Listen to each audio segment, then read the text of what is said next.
Hi, my name is Unam Khulani and I'm an accounting science student at the University of South Africa. And in today's video, I am going to be showing methods that help me go from 50 to 86% in business studies. Before we get into this video, I must share with you that these methods have been tried and tested, and they actually work. I shared these methods with a classmate of mine and they went from 50 to upper 70. I can guarantee you one thing, you will get something out. Always get something out.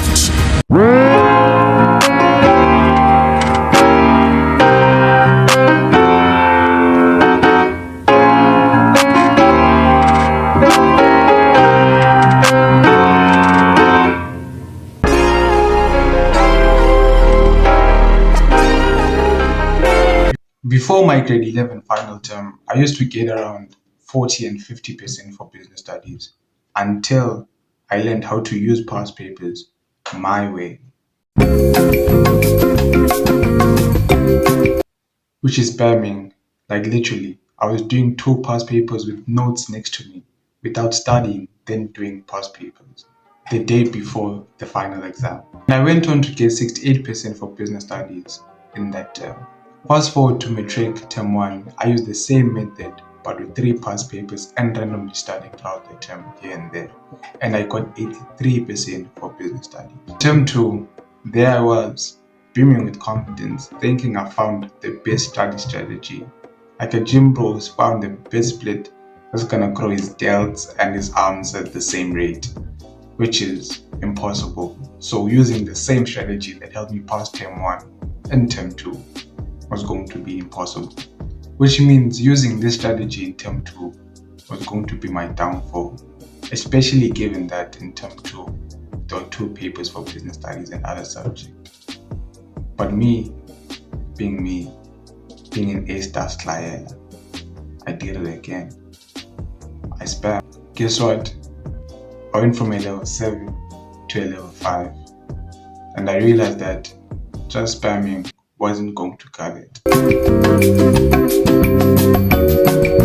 Before term 3, after term 2, I went to one of those camps. They are called high-risk learners camps. Yeah, I attended one of those camps in term 3, before term 3 and before term 4, because the learners from my school that were actually high-risk learners did not attend, so there was space for us, for the people who wanted to attend. I attended those during the holiday. Those camps were really helpful. Since those camps are for struggling learners, they help them get at least 90 out of 150 for both paper 1 and paper 2, and help them understand the structure of the paper.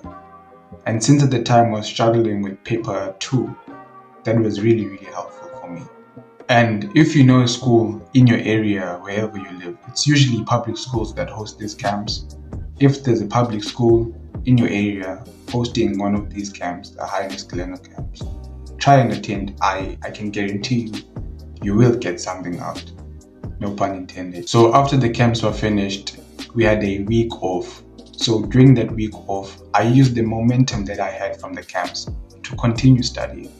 And by the time we reopened schools, I was about a week or 2 ahead from my class. And that really helped me a lot so that I can focus on other subjects that I was struggling with at the time. I really do emphasize studying ahead on my other video on how to make an academic comeback. If you haven't watched that, make sure you check it out.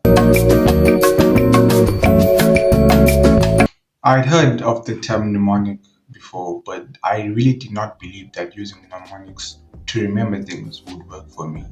Until one night during a Matric study session, a friend of mine walked up behind me and whispered to my ear, "Rico." I was like, "What?"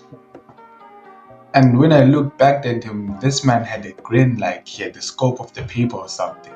But the next words that came out of his mouth were like, "Mana." Like coming out of heaven while I'm in the desert, mana. Because there were notes I was struggling to retain at the time. And this man says, "Rico" again. It's like, "Rico, selection procedure, option 2. Rico, receive documentation, what goes on. I was like, oh, he's actually onto something. Eventually, the whole friend group ended up coming up with mnemonics. I think by the time we were finished studying, we had around like 20 mnemonics. Or I can't remember, but close to 20. This might not be helpful for everyone, but it really worked for me and my classmates. So in our class, we had a competition, not necessarily a competition, but our teacher awarded the people who got distinctions in the class, and she'd give them like 100 rand each.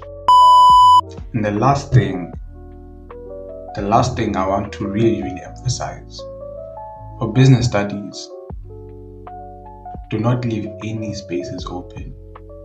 I'd rather you have wrong answers than for you to leave a space. Right? Anything that comes to mind when you read the question, just write it. The teachers actually do want to give you the marks, but you want to be right. Just write down your answer. So the first thing I want us to look at here is our insight. Most people that I know usually get the 32 marks for the first part, but when it comes to the insight, that's where people start losing marks. So I want us to take a look at it. The first thing I want us to take a look at is our layout. So our layout is that we basically have our introduction and our body and our conclusion for our essay, and our subheadings in between those two. So when a person looks at it, they see, oh, we have an essay here. Your marker must be able to see that we have an essay here. And then we come to our analysis. Your analysis, the marker must see that you are able to read these points and you are able to understand them and answer them in the form of an essay. And another mistake people do is just taking these points as they are and writing them down as your subheadings in your essay. You must change these into statements, like as if you're answering the question. Like for example here, explain the two salary determination methods. You must put it as a statement in your essay, salary determination methods, and so on and so forth. And then we come to our synthesis. Our synthesis is an easy mark. Once you have done your layout and your analysis, your synthesis comes in naturally, I might say, because you have your layout. You have analyzed the points that you must write your essay about. And if you actually studied and answer the points the way you're supposed to answer them, given that your answers are right under your points, you will have formed your synthesis. Someone must be able to comprehend what you've read. When they read salary determination methods, people must not see what's this fringe benefits under your salary determination methods. As long as you have studied and you have your introduction, and your introduction must be 2 points. And I don't know if they still do this, but for us when we were writing essays, they told us that our introduction must come from one of these points that are mentioned for your essay. At first it was, before last year, it was any point from the topic. But now they said any point from within the topics you are being examined on. So I'm not sure if they still do this. Go to a teacher and try and find out how you must write your introduction. But if they're still doing that, I would advise that you have at least 5 facts that you have for each point you're being examined on, so that you know that you're safe, and use 2 to write your introduction. And remember that your introduction is worth 2 marks, so each point is 1 mark. And once you have used those points for introduction, you can no longer use them in the body of your essay. Some of you might not know this, but in your business essay, there's something called an originality, which is an example. I only found out about this in grade 12, and the only time I tried doing an example for my essay is when we were writing an essay on CSI and CSR, which is corporate social investment and corporate social responsibility. I think you learn about them in term 3, yes. Unfortunately, in term 3, we did an assignment on CSR and CSI, which helped me with my example. The tip that I have for you, for your examples, do research. Use AI. Yes, use AI. If you don't know, use Google, use AI. But you must have an example. So basically, your originality is, where can we see this, what you're writing about in your essay in real life? So it's providing an example, and you'll get your 2 marks. Another thing that I know people struggle with is their conclusion. So basically, your conclusion is, what can you conclude from this essay? It's your conclusion. What can we conclude in this essay? In this particular example, I would say that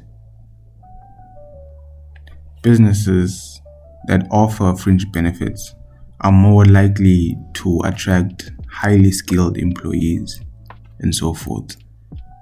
I used to get my conclusion from reading this. You don't copy it. No, the marker is gonna mark you wrong. But you get an idea of what you can conclude with. This is not just there. It's there to help you, to give you a direction for your essay.